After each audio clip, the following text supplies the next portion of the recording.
आष्टी पाटोदा शिरूर विधानसभा मतदारसंघाचे अपक्ष उमेदवार माजी आमदार भीमराव धोंडे यांचे लोणी पिंपळा परिसरात जोरदार स्वागत करण्यात आले।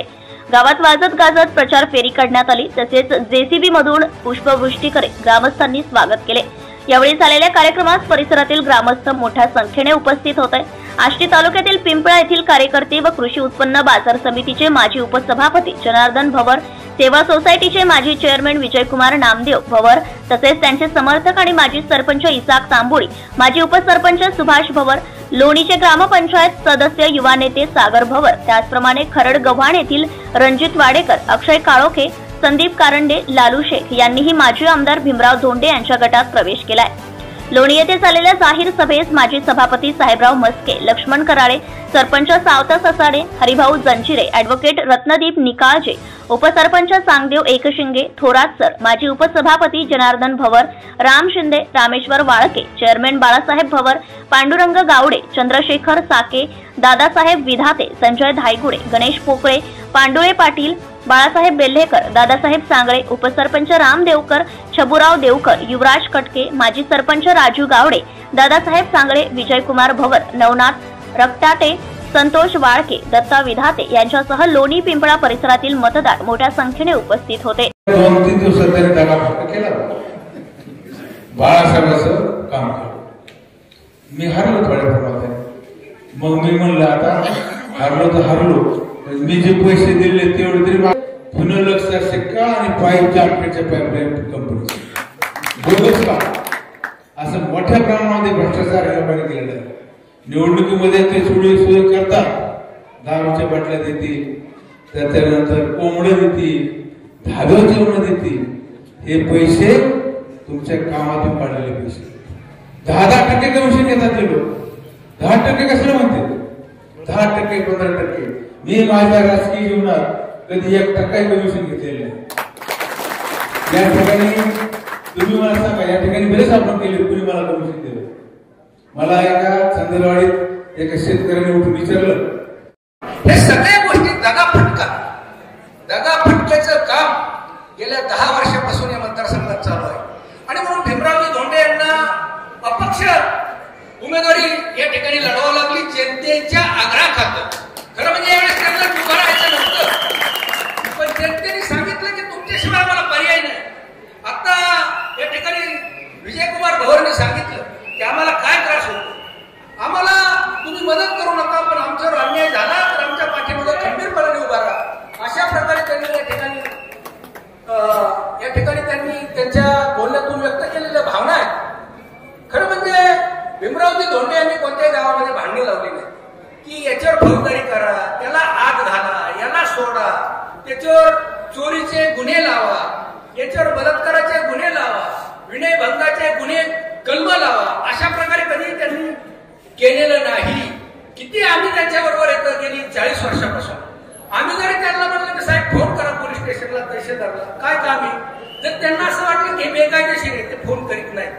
आणि जर खरोखरच अन्याय झाला तर स्वतः उठून जाऊन ते काम करून घेतात। या मतदारसंघामध्ये ते आमदार झाल्यानंतर या तालुक्यामध्ये असणारी रस्त्याची अवस्था, या गावात त्या गावाला जाणारे रोजगार हमीच्या योजनेतून त्यांनी रस्ते तयार केले।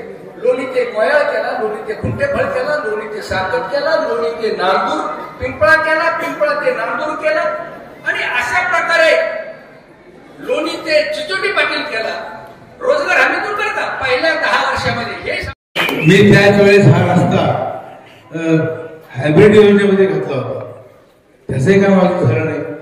मला असं वाटलं 5 वर्ष आता लोकांनी मला सुट्टी दिली, सुट्टी बरं का, सुट्टी तर आता मिळाली, सुट्टी दिलेली आहे, तर हे काम झालं असेल। मी 2 महिन्यापूर्वी आपल्या लोणी गावात येऊन संपूर्ण गावाचा दौरा केला होता। आता मी ज्या रस्त्याने आलो तो अत्यंत वाईट रस्ता। खरं म्हणजे लोणी गाव 5000 लोकसंख्येचं गाव आहे, जास्त 5000पेक्षा जास्त। एवढ्या मोठ्या गावाला ही रस्त्याची अवस्था आहे।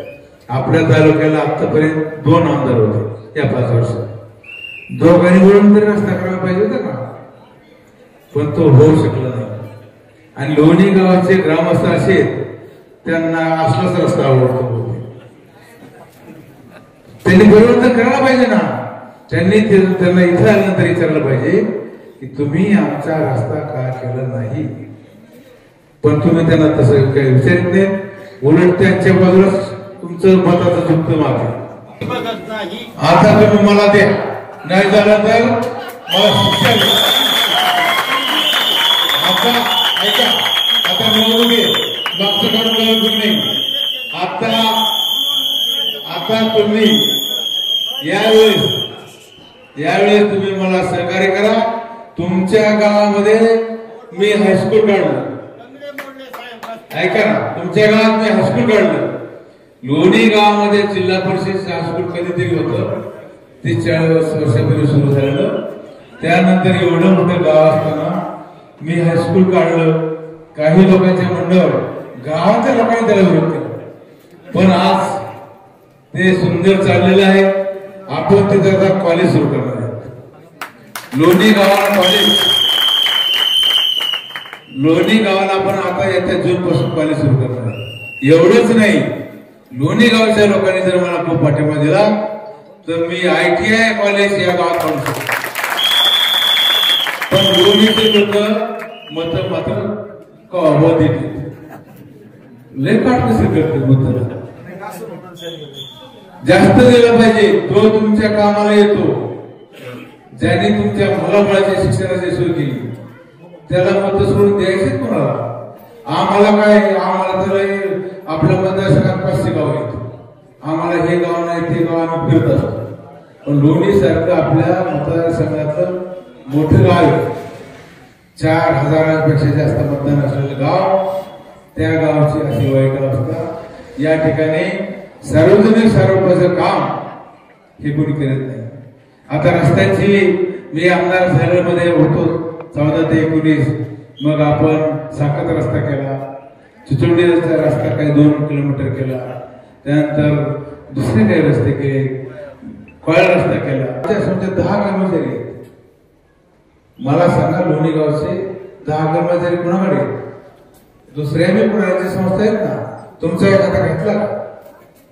मी 10 घेतलेले, सगळेच रक्ताटे आहेत, वाळके आहेत, खांदवे आहेत वगैरे वगैरे. सुरुवातीला आपण हॉस्पिटल काढलं, ते खांदे मग मला म्हणायचे लोक माझी चेष्टा करतील, या शाळेत कधी पगार यायचा. आता पगार सुरू झाला ना, आता काय लोक मला येऊन भेटतील, आमचं तेवढं करायला पाहिजे होतं. त्यावेळेस तो विरोध करत होता. आणि मी तुम्हाला सांगू इच्छितो, तुम्ही लोकांनी जर सहकार्य केलं तर आपण शैक्षणिक दृष्ट्या सुद्धा आपलं हे गाव पुढे नेऊ. लोणी गाव एवढे मोठे संख्येने गाव आहे, परंतु या ठिकाणी विश्वासार्हता कमी, विश्वासाने लोक राहत नाही. कुणाच्या तरी सांगणार इकडं तिकडे जातात. खरं म्हणजे हे चांगलं. आता इथे आपला भाऊसाहेब गावट बसलेला आहे. भाऊसाहेब गावट माझ्या पूर्वी ओळखीचा नव्हता, आता 1 वर्षापूर्वी ओळखीचा झाला. आणि त्याने सांगितलं की माझा मुलगा पुण्याच्या तालमीत आहे, पण त्याची निवड होत नाही. मी बीड जिल्हा कुस्तीगीर संघाचा मी अध्यक्ष आहे. महाराष्ट्र कुस्तीगीर संघ जो आहे ना, जो हिंद महाराष्ट्र केसरी तयार होतो, जिल्ह्याचे अध्यक्ष मी, बीड जिल्ह्याच्या कुस्तीगीर संघाचा अध्यक्ष आहे. मी त्याच्या मुलाची निवड केली आहे. Subscribe now and press the bell icon. Never miss an update.